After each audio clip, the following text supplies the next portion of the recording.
Hey guys, welcome to the podcast. My guest today is Anthony Lee. He is the founder and CEO of ZAP Mortgage. He's also ex-military special forces, and he is a best-selling author. And I call this episode From Medically Impossible to Medical Miracle. This is just an incredible story. It's not our typical podcast episode, but you should listen to this whole thing. It's life-changing. I know you guys are going to love it. Don't forget to follow me on LinkedIn so that you can see announcements and content, and check out MSL Talk Live, which is typically the first Tuesday of every month at 1:30 p.m. Eastern Time, and that's on the LinkedIn Live platform. Thanks for joining us. Welcome to MSL Talk with Tom Caravela, a podcast specifically designed for MSLs and all things field medical.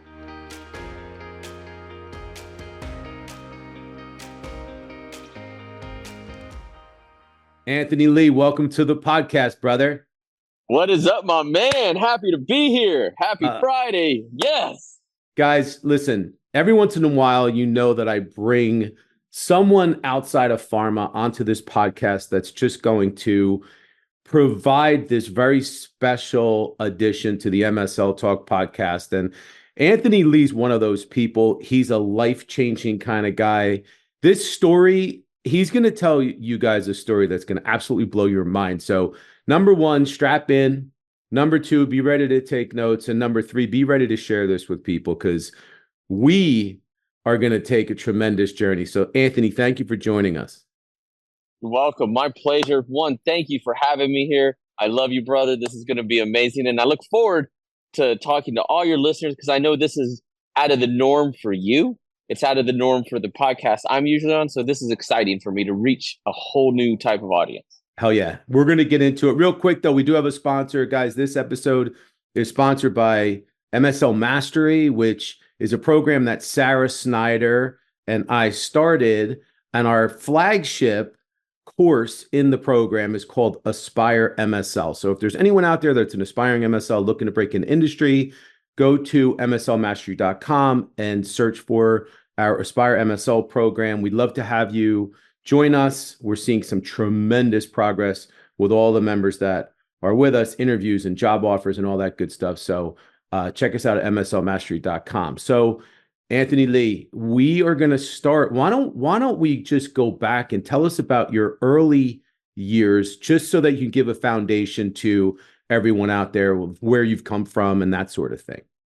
Yeah, for sure. So I'm a Midwestern boy, grew up in a little town of Ohio, very small farming town, grew up very poor, but I didn't know I was poor. And it was funny, Tom, I didn't know I was poor until the kids in fourth grade actually told me I was poor. So I had a great mother, life was good.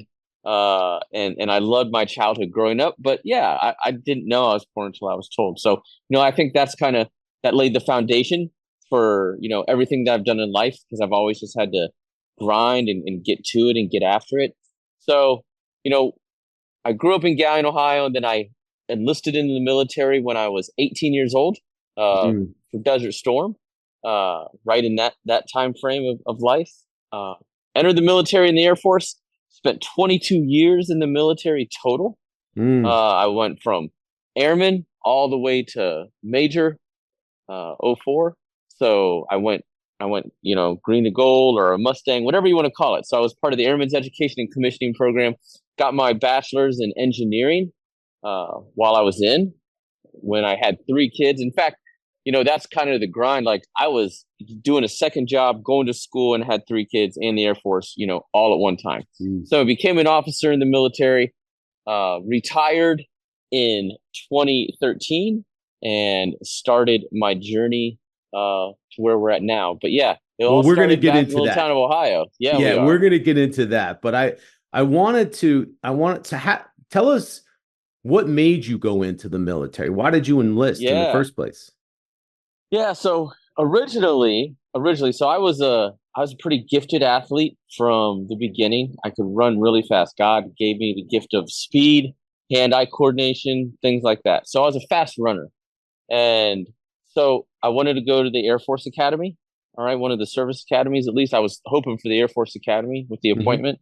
But then when I was 17, I found women and girls, and I had my daughter, or my wife was pregnant, got pregnant. I had my daughter when I was 18 years old. Wow.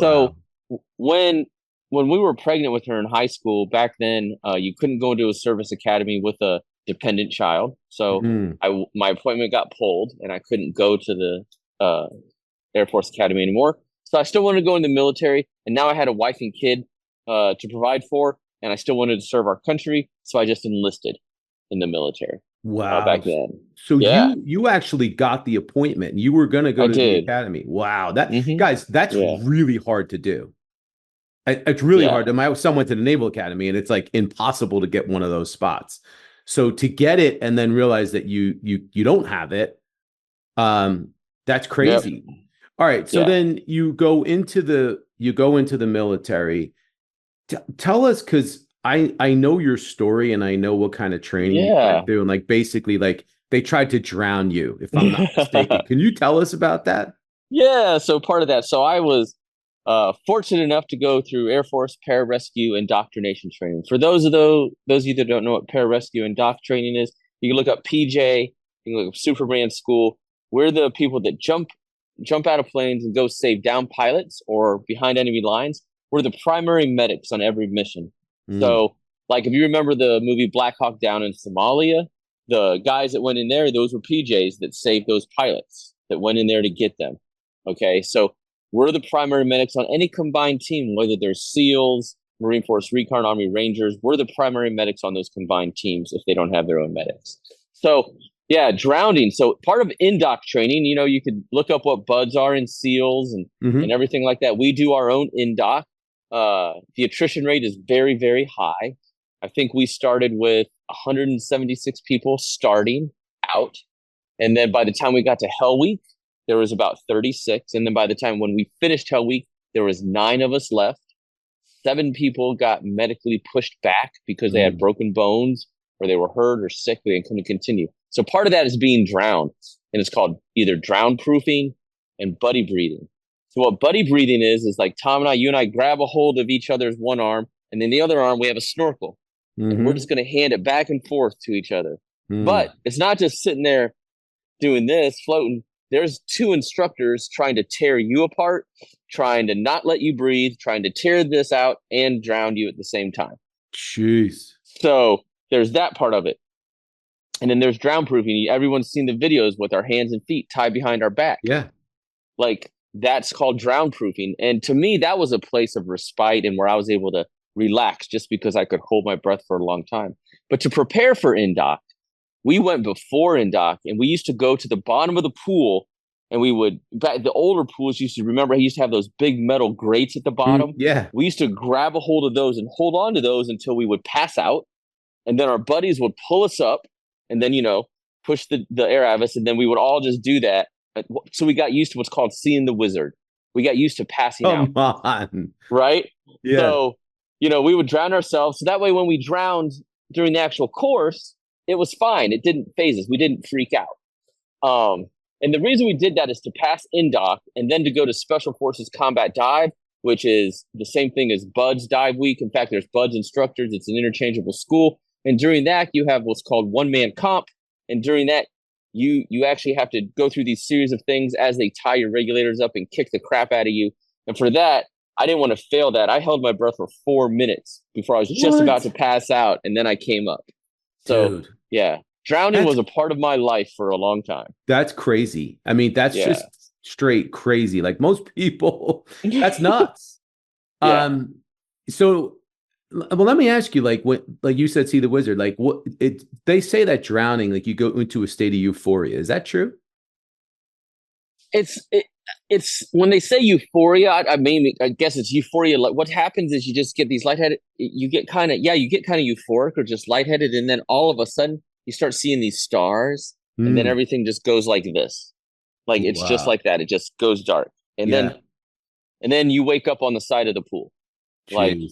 you don't know what happens because after this you're just and Yeah. it's funny watching people when we would do underwater. So we have to swim a certain amount we have to swim 50 meters underwater to pass the course with one breath. Okay, just one breath and underwater, in full BDU gear. So it's not easy, right? Yeah. But at the end, we do the, hey, who can swim the furthest Right. challenge underwater. And there was one, it's funny watching people like me. I just came up after about 75, 85 yards. Some people got to over 100 meters. And it's funny, you watch them, they would just go like this. And then all of a sudden, just like, And they'd be out. they'd be Yeah. out. They'd just be Wow. out. Yeah. So, all right. So they tried to drown you. They weren't successful in they weren't successful No, in killing you, but they drowned you. they Um, drowned us. Tell us, and let's kind of get to this isn't the good part, but this is like, kind of almost the Right. pinnacle of the story here. So tell us about the accident.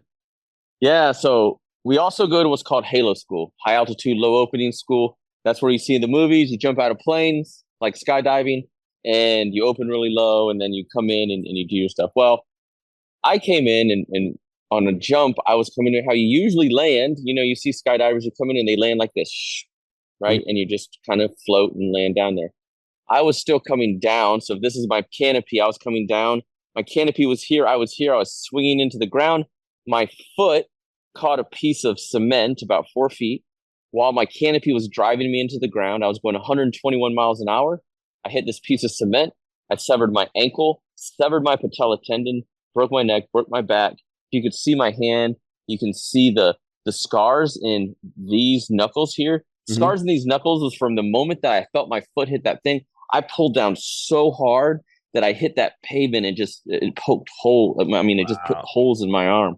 So I was knocked out. I was, my guardian angel was with me. I'm alive, right? I should be dead. My speed thing said I was going 121 miles an hour when I hit.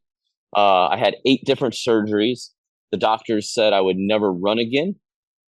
They said I would never deploy again. They said I would never do any of that again. Uh, by the time I got out of the hospital and all the surgeries, I was probably like 120 pounds from just being in there for so long.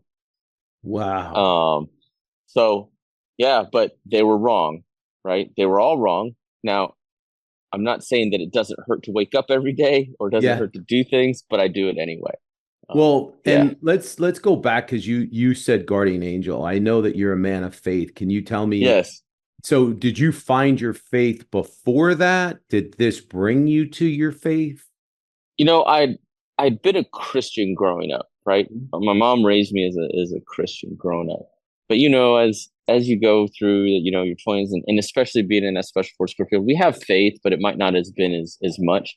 Yeah. After that, I knew that God had more planned for me because I didn't die. So I owe my life to him for saving it. So yeah, I think my faith was restored at that time, and it was a lot deeper level after that. Yeah, so and it spilled over into areas of business which I know we're going to talk about. Being a faith-based business now, being a believer now, and telling people about that and witnessing to that. Yeah. So that's a big thing for us. Well, let's get into that. So you have this crazy accident and kind of almost like this near-death experience. We're told you were never going to walk again, and then you transition into this entrepreneurial life Yeah. where you started businesses. So tell us about that journey a little bit.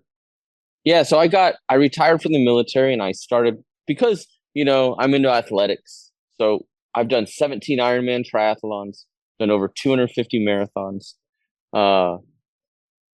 Because of that, when I got out of the military, I thought I wanted to be a sports psychologist. So I was going to get my doctorate in clinical psychology to be a sports psychologist and stuff like that. While I was doing that, we were in clinicals in our last semester, and I was bored. As probably your listeners know, clinicals is pretty boring in school. I'm used to going 100 miles an hour. I was bored. So I got into real estate and mortgage. And, I made like $238,000 in like 3 months. Wow. And I was like, okay, this is what I'm going to do, because as a psychologist, I was non-prescribing psychologist. I was going to make probably like 80K a year, right? Yeah. Be fulfilled, but make $80,000. I was like, I'm just going to finish my degree, but then I'm doing this. So I started focusing on that. I didn't know anything. I didn't know anything about mortgage. I didn't know anything about real estate. I knew nothing. The only thing I knew, sorry, Tom. No worries. The only thing I knew was that I could work hard and I could outwork anybody else. Meaning No one else was going to outwork me. So I learned. I worked 20 hours a day, right? I out hustled people in the office that have been doing it 20 or 30 years. That, I had the discipline to go in, and I found out very quickly civilians weren't like this. Like, I was in the office at 7 a.m. and I did my whole day. I was still there at 7, 8 o'clock at night. Then I would go to another networking group, whether it's a beer drinking group or whatever it was, at 9 or 10 at night, and repeat that every day. Back then, I would take listings. Back then, they had listings and everything in this book that was printed out because it didn't have the internet, like expired listings and all this kind of stuff. I would just rip pages out of there and just go knock on the doors. Jeez. I was just relentless in what I did. So, my first year, I made $748,000. Not to say that to brag, but I'm just saying this to say I did it with zero experience. And I had a little $1 frame on my desk that said $728,000 on it. That's what I wanted to make after that first quarter. And I beat it by a little bit. But it just shows you the power of just how I focused, and I just learned along the way. I didn't have any coaches. I didn't have anybody. I just figured it out. Just how hard to get work. it done. Grit. Just hard work. Yep. Hard work. And then fast forward. So tell us, and I know you don't like talking about this, but because you're a humble guy, but tell us where ZAP Mortgage stands right now and the success that you've had. Yeah, ZAP Mortgage, for the last 2 years, we've been blessed to be on the Inc. So we were 335 our first year out on Inc. eligible. Last year we were 294. This year, by our projections, we'll be in the top 100 privately held companies in the United States. Jeez. We will be probably one of the top privately held lenders, or the number one privately held lender in the United States. We are the number one veteran-owned lender in the United States. And when I say that, then I'm in the top 20 of all veteran-owned businesses, and that's across the spectrum of government contract and everything. That's just, me being in there. And, that just shows what you can do. Now, it was funny. I thought I could do it much quicker. It took 13 years to get to where I am. I was like, oh, I could do this in 5. No, people overestimate what they can do like in a year, but underestimate what they can do in 5 or 10. So it takes time. Like it does take time, but it just shows if you live to a standard, you have the discipline, and you do it every day. Like I tell people, the reason I'm successful is I am good at the boring stuff. Like I'm good at all the boring stuff in the world, and I'm probably the best at it because I can just sit there for 10 hours and do the most boring, mundane work, but yet it yields results. And that's probably in life and everything. If you just keep at it and just do it every day, you're going to succeed. And you have this undying level of consistency where you know what to do, whether it's the sexiest or most boring thing, and you do it in such a consistent fashion that it has to produce results. It has. And you're right. It's so consistent and so predictable that you can't fail with it. Like I've given the way out, and we're going to talk about a little bit with my book. I've given the template out to the world. Yeah. The template's out to the world, and the daily activities are out to the world. Yes, you can kind of massage it for your business or what you do, but it's the template. Here's the thing is I've given that out. Before I published this book, I've probably given it out 2,000, 3,000 times to people. Yeah. The only people that have done it have been 3. 2 out of that 3 have made 7 figures on it. That's it. So out of thousands, that's how many people, and they're in the book. They're examples in the book, especially Lauren in the book. Him, and in fact, it's funny. So your listeners are in the medical field. He's actually in residency now as an anesthesiologist. He came to one of my recruiting events. All right. We met at a mutual party the week before, and then I was having a recruiting event. He was in his last year of medical school. And he came to my event. He's like, I want to do it. And he's like, I'm motivated. I want to do it. I was like, can you do this while you're in medical school? He's like, yes. He said, and I was like, why? I want to know his why. And as your listeners probably know, he wanted to get out of medical school with 0 debt. He wanted to buy a house for his wife during residency so they don't have to live in an apartment. And he wanted to pay off his cars. And they were going to have a baby. And I'm like, okay, so here's what it takes. This guy, Tom, this guy was at the event on Thursday. By the time Sunday came around, he had the course done. Usually takes people like at least a month to do the course. He was done in 3 days. He had his license in a week. By the end of that other week, he had already tested, had his license. He followed what I taught to a T. In 6 months, he brought home in his own commissions $314,000. Wow. Which means he brought a total into the company of 630, almost 640,000 because he was on a 50-50 split. Mm-hmm. So by doing that, he wiped out his debt, he bought his cars, and he was able to purchase a house for residency. And this is a real estate guy or a mortgage guy? Real estate guy. Real estate guy. Real estate guy. Let's transition. Tell everybody about your book. What's it called? Yeah. What's it about? Yeah, it's great. So it just came out a week ago, Race for Greatness. So it's the Race for Greatness. R stands for relentless, A stands for action, C stands for connection, and E stands for execution. All right. So the name of the book is Race for Greatness because I've been racing my whole life. Mm-hmm. And it just tells people the story of how I came from nothing. I had no experience, but because of those 4 letters and what I did in each of them, I was relentless. I took action. I connected with people and I executed every day. I was able to build a multi-million-dollar company. I was able to change lives. Like we're able to change lives. I've changed so many lives now. That's the beauty of everything. And the book is really how you can take whatever you're doing right now, even if you don't have your own business, if it's your listeners, you can take the blueprint of what I've done and apply it to your life and succeed exceptionally at anything, like exceptionally. So yeah, it's I like it, of course. It's a great book, but it does, and it's also just not a book that's like rah, and it just gives you a bunch of, just strategy stuff. You guys know when you go in there, the QR code, you download the stuff. I give you the templates, like it's written out exactly what to do, So people can talk all the time about how they want to be millionaires, how they want to succeed, how they want to do everything. Well, now, and there's other books out there too, but now I've given you, I just gave it to you in your hand. So if you really want to succeed, get the book, print it out, and then actually do it. So there's no excuses now because you have the blueprint. And I'm an open book. I tell people exactly how to do it because I know nobody's going to do it. Well, and let me go back a second, guys. You know that on this podcast, it's a non-promotional show. Very rarely do I promote anything. This, Anthony being my friend, me having read the book, by the way, because I have read the book, I had to share it with you guys. And I think it is something that, it's available on paperback, it's available on digital download and hardcover. You just go to Amazon, type in Race for Greatness, check it out. I read it. But I wanted to share that with you guys. The other thing, too, that I want to share with you guys, I'm telling you, this dude is so humble. He's not even really telling you the whole story.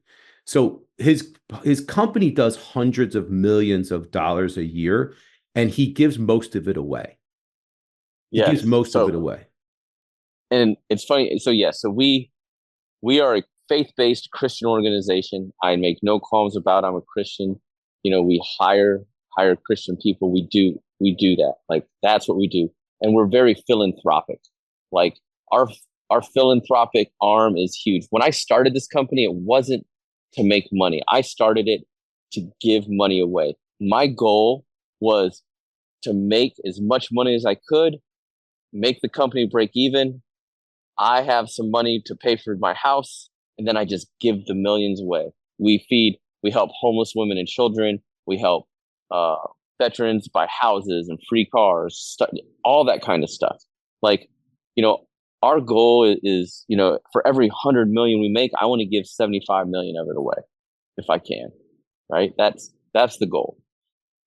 So yeah, we are very philanthropic, and it's true. Like people don't understand. When I first gave here's the story. When I first gave back, it was a check that I wrote that was the whole budget for the company. It was like $3.4 million or something like that for a new apartment home for homeless kids or whatever. But The minute I did that, the minute I wrote that check, that was in January after the preacher got up and preached on Christmas. That was in January. That first quarter of that next year, I made back 4 times the amount of that check in one quarter, which means I broke that prior year's record in one quarter. So the power of giving and faith and belief is huge. And when you just don't, when it may not be comfortable to do it, just because you need to do it because someone else needs your help, you're going to get that back. I truly believe that. And we keep doing that. And we keep, every time, people might say too, rates are higher. How do you keep doing this? It's because, we have the American people and faith. We have faith in God that it's going to work. And that's why we're still alive and we're still here kicking it, because we're giving back to society in more ways than just money too.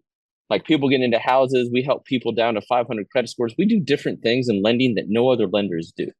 So it's a different business model. I've seen it. I've seen it firsthand, and it's most people, if they were to give 5 or 10% of their earnings away, that's a lot.